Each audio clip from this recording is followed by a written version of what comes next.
Hello students, welcome back to Meena tutorials. आज हम नवसंस्कृतम के पाठ 4 विद्या महिमा के अनुवाद को जानेंगे।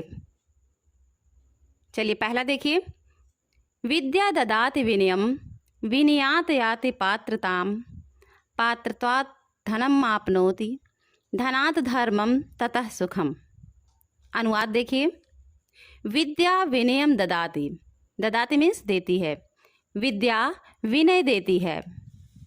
विनयात पात्रताम याति, विनयात यानी विनय से पात्रताम योग्यता याति प्राप्त होता है, विनय से योग्यता आती है।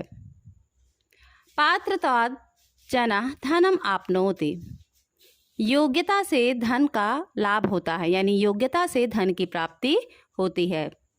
धनात् धर्म ततः सुखम प्राप्नोति, धनात् धर्मम, धनात् से यानी धन से धर्म, ततः उसके बाद में सुखम प्राप्नोति, सुख की प्राप्ति होती है। एक बार फिर से देखिए अर्थ। विद्या विनय देती है, विनय से योग्यता आती है, योग्यता से धन का लाभ होता है, धन से धर्म और उससे सुख होता है। दूसरा देखिए। विद्वत्वं च नृपत्वं च नैव तुल्यं कदाचन, स्वदेशे पूज्यते राजा, विद्वान सर्वत्र पूज्यते। विद्वत्वं च नृपत्वं च कदाचन अपि तुल्यं न भवति। कदाचन मीन्स कभी भी, तुल्यम मीन्स समान। विद्वत्ता और नृपता कभी भी समान नहीं होता। राजा स्वदेशे पूज्यते, राजा अपने देश में सम्मानित होता है। विद्वान सर्वत्र पूज्यते, और विद्वान की पूजा सब जगह होती है। विद्वता और नृपता कभी भी समान नहीं होता। राजा अपने देश में सम्मानित होता है और विद्वान की पूजा सब जगह होती है। तीसरा देखिए।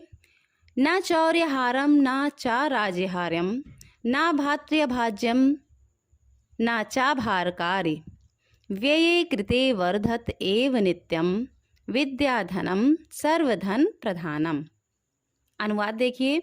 विद्याधनम न तो चौर्यहारम च न राज्यहारम, विद्याधन तो चौर्यहारम में चोर के द्वारा चुराई नहीं जा सकती, विद्याधन जो है वो चोर के द्वारा चुराई नहीं जा सकती। च न राज्यहारम, और ना ही राजा के द्वारा छीना जा सकता है, यानी जो विद्या रूपी धन है वह ना तो चोर के द्वारा हरण किया जा सकता है और ही ना तो राजा के द्वारा ही छीना जा सकता है। एतत् न भात्र्यभाज्यम च न भारकार्यसि, यह भात्र्यभाज्यम मतलब यह ना तो भाइयों के द्वारा बांटा जा सकता है, च न भारकारी, भारकारी मीन्स भार को बढ़ाने वाली, और ना ही यह भार को बढ़ाने वाली है। विद्याधनम व्यये कृते नित्यम एव वर्धते, विद्या रूपी धन खर्च करने से नित्य ही बढ़ता है। विद्याधनम सर्वधन प्रधानम अस्ति, तो विद्या रूपी धन जो है वो सभी धनों में प्रमुख है। एक बार फिर से देखिए। विद्या रूपी धन ना तो चोर द्वारा हरण किया जा सकता है और ना ही राजा के द्वारा छीना जा सकता है। यह ना तो भाइयों में बांटने योग्य है और ना ही यह भार बढ़ाने वाला है। विद्या रूपी धन खर्च करने से नित्य ही बढ़ता है। विद्या धन सभी धनों में प्रमुख है। अगला।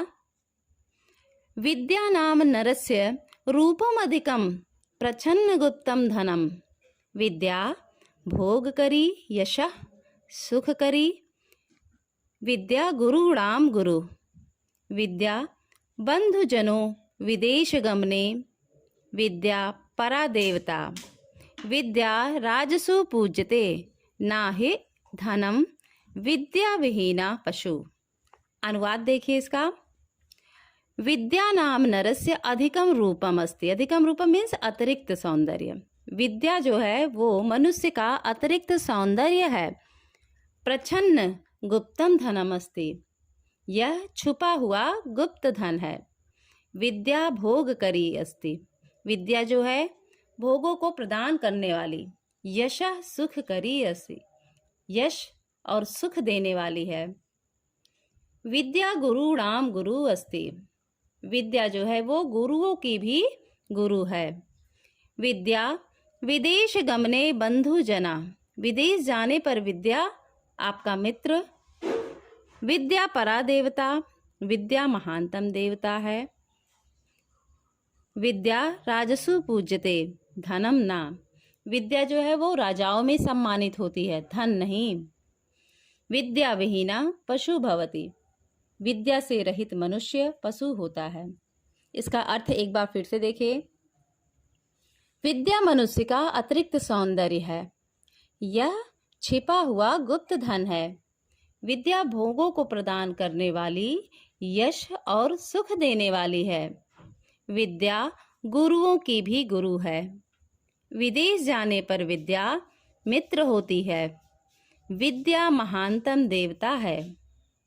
विद्या राजाओं में सम्मानित होती है, धन नहीं। विद्या से रहित मनुष्य सुखार्थिना कुतो विद्या, विद्यार्थिना कुतो सुखम। सुखार्थी व त्यजेत विद्याम, विद्यार्थी व त्यजेत सुखम। इसका अर्थ देखिए। सुखार्थिना मतलब सुख चाहने वाले को, विद्या कुता, विद्या कुता मीन्स कहाँ से, सुख चाहने वाले को विद्या कहाँ। विद्यार्थिना यानी विद्या चाहने वाले को सुखम कुता, सुख कहाँ से। विद्या चाहने वाले को सुख कहाँ। सुखार्थी विद्याम तजेत, सुख चाहने वाले को विद्या छोड़ देना चाहिए। वह सुखम त्यजेत, विद्यार्थी व सुखम त्यजेत, और विद्या चाहने वाले को सुख छोड़ देना चाहिए। एक बार फिर से देखिए अर्थ।